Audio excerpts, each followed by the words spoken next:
নবী সাল্লাল্লাহু আলাইহি সাল্লাম বলেন, আমার যেই উম্মত প্রত্যেক শুক্রবার দিন আসরের পরে 80 বার একটি দুরূদ শরীফ পড়বে, আল্লাহুম্মা সাল্লি আলা সাইয়্যিদিনা মুহাম্মাদিন নাবিয়্যিল উম্মি ওয়া আলিহি ওয়া সাল্লিম তাসলিমা।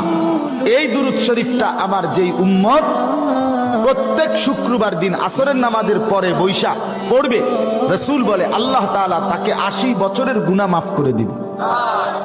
এটা পড়বেন কোন দিন? এটা পড়বেন না, এটা পড়তেন না, এটা জিলাপি নাই, এটার লগে কি নাই?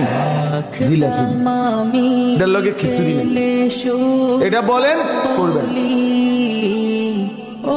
রাসূলুল্লাহ সাল্লাল্লাহু আলাইহি ওয়াসাল্লামের সাহাবীরা মহব্বতে দুরূদ পড়তেন, সাথে কোনো কিছু পাওয়ার আশায় না। রাসূলুল্লাহর ভালোবাসা, নবীজির ভালোবাসা। অতএব ভেবে দেখেন বাপ, কথায় যদি একটু শক্ত হয়